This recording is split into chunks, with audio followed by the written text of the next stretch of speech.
कि अमावस्या का महत्व क्या है, सोमवती अमावस्या की कथा क्या है।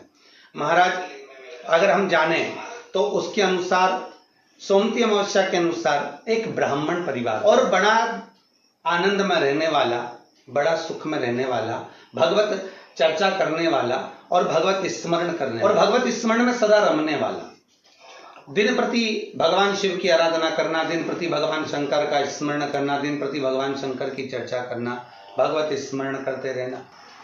इनकी एक पुत्री थी, ब्राह्मणों की। उस कन्या का शिव महापुराण में सुंदर भाव वर्णन किया गया है उमाखंड के अंदर कि इस कन्या का विवाह योग नहीं था। इस कन्या के भाग्य में, रेखा में, हस्त रेखा में, मस्तिष्क रेखा में, चरण रेखा में कहीं भी इस कन्या का विवाह योग नहीं। ब्राह्मण सेवा में लीन रहते, भगवान शंकर के मंदिर जाते, आराधना करते, देवी की अर्चना करते, भगवत भजन करते, कीर्तन करते, शिव अर्चना करते। एक बार श्रावण के महीने में ही क्या हम कहें कि विचरण करते करते श्रावण का महीना लग गया था और ये शिव के मंदिर से आए और अपने घर में विराजमान थे। ब्राह्मण परिवार अपनी बेटी को लेकर आए, शिव मंदिर से आराधना कर कर, पूजन कर कर, जल चढ़ाकर, अभिषेक कर कर जब घर पर आए हैं, बैठे, कुछ ब्राह्मणों ने आवाज लगाई, कुछ संतों ने आवाज लगाई, भिक्षाम दे, हमको भूख लग रही है।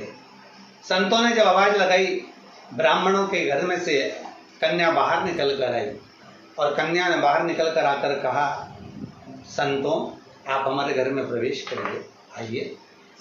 आसन दिया, बिठाया, बिठाकर निवेदन किया, संतों हम आपके लिए क्या सेवा कर सकते। ब्राह्मण और ब्राह्मणी आए, निवेदन करा, नमन करा, प्रणाम करा। संतों ने कहा हमें बहुत भूख लगी है, यदि कुछ भोजन प्राप्त हो जाए तो हम आगे के लिए रास्ता बना लें और हम चले जाओ। ब्राह्मण ब्राह्मणी ने पुत्री से कहकर भोजन सिद्ध किया, सभी ने मिलकर भोजन बनाया, संतों को भोजन कराया। जाते हुए संत जाने लगे। ब्राह्मण ब्राह्मणी को देखकर यथा योग्य आशीर्वाद दिया। आशीर्वाद देने पर ब्राह्मणों ने एक निवेदन करा, ब्राह्मण ब्राह्मणी ने निवेदन करा कि हमारा केवल इतना सा निवेदन है गुरुदेव, संत देव, हमारी बेटी का विवाह नहीं हुआ, इसका योग नहीं बनता, इसका संबंध नहीं हो रहा, हमारी बेटी का विवाह करना। संतों ने उसी समय पर कन्या के हस्तकमल को जब देखा, कन्या के हस्तकमल को देखकर कहा कि इस बेटी के भाग्य में तो विवाह का योग ही नहीं है, इसका संबंध नहीं होगा, और मान लो यदि इसका संबंध हो गया, इसका विवाह हो गया, तो इसका पति जीवित नहीं रह सकता। इतने कठिन योग इसके हैं और इसका संबंध नहीं है। ब्राह्मणों ने निवेदन करा, कुंवारी बेटी घर में बैठी रही, यह कहाँ तक सिद्धता है महाराज, कुछ कृपा करिए। संतों ने कहा बस एक काम हो सकता है, एक शिव भक्तन, शंकर की भक्तन, शिव की आराधना करने वाली एक सोना धोवन है। वो सोना धोवन जो जिसका नाम है सोना और धोबी का काम करती है, कपड़े धोने के लिए जाती है, वस्त्र आदि धोती है और भगवान शंकर का भजन करती है। नित्य प्रति का नियम है उसका, शिव मंदिर में जाना, शंकर की आराधना करना, शंकर को जल चढ़ाना, समर्पित कर कर शिव मंदिर में पोछा लगाना, झाड़ू लगाना, बुआरी लगाना और शिव मंदिर को सुगंधित पुष्पों से सजा देना। सोना धोवन का एक नियम था। पूरे परिवार में शिव चर्चा करती थी, भगवान की आराधना में डूबी रहती थी सोना धोवन। संतों ने कहा यदि ये आपकी बेटी, आप ब्राह्मण तो हैं, ब्राह्मण कुल में जन्म लिया है आपने, पर आपकी बेटी जो शिव का भक्त है, सोना धोवन जो शिव की आराधना करने वाली है, हमारे यहाँ कितना सुंदर कहा कि दासों के भी दास यदि हम बन जाए, हम दासों के भी अगर दास बन गए, हम भगवान शंकर की सेवा करने वाले की ही केवल सेवा कर लिए। कितनी प्रसन्नता होती है जब सुनते हैं कि केदारनाथ लोग जाते हैं, अमरनाथ लोग जाते हैं, श्रावण के महीने में लोग अमरनाथ की यात्रा करने जाते हैं। तो कई लोग कहते हैं कि गुरुदेव हम जब अमरनाथ की यात्रा कर कर आए तो हमने देखा कि वहाँ बहुत भंडारे चल रहे हैं, लंगर चल रहे हैं, लोग नए नए पकवान अमरनाथ आने वाले यात्रियों को खिला रहे हैं, खूब सुंदर व्यवस्थाएं दी जाती है। तो यहाँ तो शास्त्र कह रहा है कि शंकर के दरवाजे की चौखट पर भी यदि कोई सेवा कर रहा है, बुआरी काट रहा है, कोई शिव के मंदिर की आराधना कर रहा है, यदि हमने उसकी भी सेवा कर दी और वो निस्वार्थ भाव से सेवा कर रहा है और उसकी भी यदि हमने सेवा कर दी तो शंकर प्रसन्न हो जाते हैं। तो संत कह रहे हैं, अगर आप ब्राह्मण की पत्नी से कहा कि अगर आपकी पुत्री ये ब्राह्मण कन्या सोना धोवन के यहाँ जाकर अगर सोना धोवन की थोड़ी सी सेवा कर ले, मात्र 7 दिवस तक सेवा कर ले, तो इस कन्या का भाग्य बदल जाएगा। अब सोना धोवन तो सत्संग में लगी रहती, भजन में लगी रहती, शिवाराधना में लगी रहती, नमः शिवाय ओम कहती रहती, उसका नियम नमः शिवाय ओम का स्मरण नित्य प्रति करती, श्री शिवाय नमस्तुभ्यम का जाप करती, शंकर के भजन में डूबी। कन्या को मालूम पड़ा, माता पिता ने कहा बेटा सोना धोवन है, ब्राह्मण कुल में तुम्हारा जन्म हुआ है, तुम जाकर सेवा करो, हम भी कहते हैं, मना नहीं है, पर जगत क्या कहेगा। बेटी कहती है माँ, यदि संत के मुख से निकली हुई वाणी सिद्ध होती है तो मुझे सेवा करने में क्या दिक्कत है, मैं सेवा करने को तैयार हूं। अब बेटी प्रातः में जल्दी उठ जाती और ब्राह्मण कन्या उठकर तुरंत सोना धोवन के घर पहुंच जाती। सोना धोवन की एक बहू और बेटा थे, सोना धोवन का पति था घर में। ये सब उठे उससे पहले ये घर में प्रवेश कर कर झाड़ू लगाकर, पोछा लगाकर, वस्त्र आदि धोकर और ब्राह्मण कन्या पूरे घर की बुआरी कर कर, दीप प्रज्वलित कर कर, सोना धोवन के दरवाजे पर दीप लगाकर और आ जाती। अब सोना धोवन 4 दिन 3 दिन निकले और 3-4 दिन निकलने पर बहू से कहा बेटा तो इतनी जल्दी जग जाती है, सारी सेवा करके पूरे घर का सफाई कर देती है, मुझे मौका ही नहीं देती आजकल। बहू बोली माँ मुझे तो लगा कि आप सुबह जल्दी उठते होगे। तो माँ को लगा कि बहू उठती है, बहू को लगा कि सास उठती है। दोनों ने विचार करा कि फिर अपने घर में आकर इतनी सेवा कर कर, झाड़ू आदि बुआरी आदि कौन कर कर जा रहा, देखे तो सही। कौन कलश भर कर जाता है जल का शंकर जी के लिए, कौन फूल रख कर जाता है शिव जी के लिए, कौन बेलपत्र रख कर जाता है शिव जी के लिए, कौन इतनी सामग्री जुटा कर जाता है शंकर जी के लिए, कौन चंदन घिस कर जाता है शिव जी के लिए, मुझे देखना है। अब बहू और सास एक बार दोनों ने उठकर प्रातः में जल्दी देखा, ब्राह्मण कन्या सुबह आई, बुआरी झाड़ू लगा रही थी, चंदन आदि घिस रही थी और सोना धोवन ने उसको देख लिया, देखकर उसके चरणों में गिर गई। सोना धोवन उस ब्राह्मण कन्या के चरण में गिरी, प्रणाम किया, नमन किया, बेटा आप ब्राह्मण कुल की बेटी हो, आप मेरे घर में बुआरी काट रही हो, मुझे दोष लगेगा, आप ये क्या कर रही हो, आपसे निवेदन है आप ऐसा ना करिए, मुझे दोष लगेगा, मैं शिव की आराधना करती हूँ।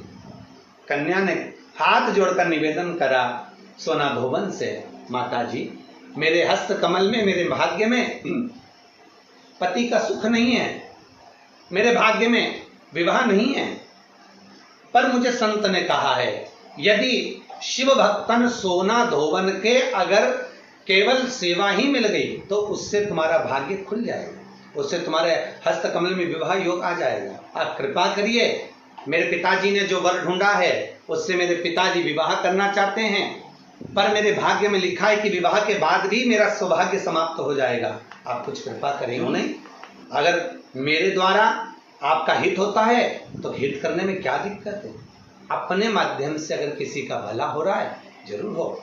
सोना धोवन ने कहा आपके विवाह में मैं पहुंचूंगी और अपना सौभाग्य आपको प्रदान करूंगी।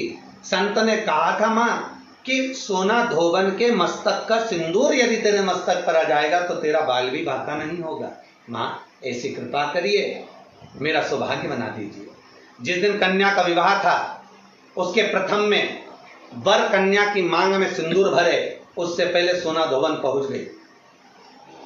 जैसे ही सोना धोवन ने अपनी मांग का सिंदूर निकालकर जैसे ही उसी पल कन्या के मस्तक पर दिया, कन्या के मस्तक पर देते ही सोना धोवन का जो पति था एक जगह पर बैठा हुआ था, उसका पति के प्राण निकल गए, क्योंकि सोना धोवन को लग गया था। सोना धोवन ने जाते जाते अपनी बहू से कह दिया था ससुर का ध्यान रखना।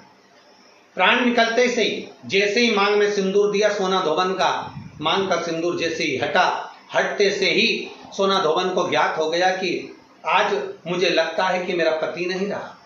नैनों से नीर बहा। सोमवती अमावस्या का दिन था जिस दिन उस ब्राह्मण की कन्या का विवाह हुआ था। धोवन सिंदूर देकर आ रही थी। धोवन का नियम था शिव की आराधना कर कर सोमवती की फेरी लगाती थी। आज वही सोमवती अमावस्या पड़ गई, और सोमवती अमावस्या पड़ी तो जब घर से चली तो हाथ में कोई वस्तु नहीं थी। सोमवती अमावस्या के दिन पीपल के वृक्ष की फेरी जो लगाई जाती है वो खाली नहीं लगाई जाती। चाहे कच्चे सूत से लगाओ, चाहे 108 आप हल्दी की गठान रख लो, चाहे आप कमलगट्टा रख लो, चाहे आप सिंदूर की डब्बी रख लो, चाहे आप दाग चिरौंजी रख लो, पर 108 वस्तु होना जरूरी है। सोना धोवन के हाथ में कुछ भी नहीं था। पीपल के वृक्ष को देखा, सोमवती अमावस्या है और मेरा नियम है मैं सोमवती अमावस्या को 108 फेरी देती हूँ अखंड सौभाग्य के लिए। लगा, उधर पति तो चला गया था। सोना धोवन ने एक ईंट पड़ी हुई थी, ईंट के 108 टुकड़े कर लिए, और ईंट के 108 टुकड़े कर कर सोना धोवन ने पीपल के वृक्ष के नीचे पहुंचकर पीपल देव में, जिसमें 52,000 ब्राह्मणों का वासा होता है, जिस पीपल में सारी सिद्धियां प्राप्त होती है, जिस पीपल में स्वयं लक्ष्मी नारायण के साथ निवास करती है, जिस पीपल में स्वयं सूर्यदेव शनि महाराज और यमराज को विराजमान करते हैं, उस पीपल में जिसमें ब्रह्मा विष्णु शिव सदा निवास करते हैं, ऐसी पीपल की जब फेरी लगाना सोना धोवन ने चालू करी तो महाराज शिव महापुराण की कथा कहती है, सुंदर नर्मदा पुराण की कथा कहती है, 108 ईंट की खोड़ से, ईंट के टुकड़े से जब सोना धोवन की फेरी पूर्ण हुई, जैसी पूर्ण होती है सोना धोवन अपना पल्लू पसार के प्रणाम जैसी करती है।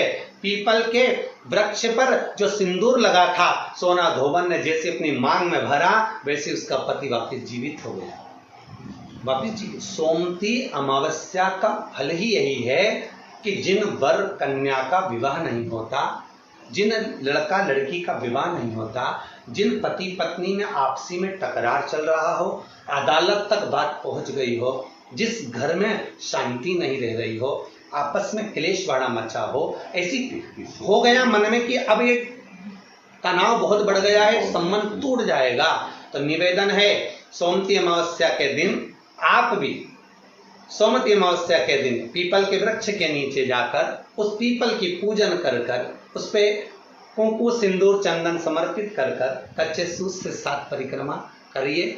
7 बने तो 7, वैसे तो 108 लगाओगे तो आपके जीवन में सुखता आएगी। और ये वो सोमवती अमावस्या पड़ रही है जिसको सोम पुष्प कहा जाता है। श्री शिवाय नमस्तुभ्यम, श्री शिवाय नमस्तुभ्यम, हर हर महादेव। तो यह उपाय गुरु जी ने बताए सोमवती अमावस्या की कथा। यह कथा आप सोमवार सोमवती अमावस्या के दिन जरूर सुने। सुनने मात्र से होगी अखंड सौभाग्य की प्राप्ति। श्री शिवाय नमस्तुभ्यम, श्री शिवाय नमस्तुभ्यम, हर हर महादेव।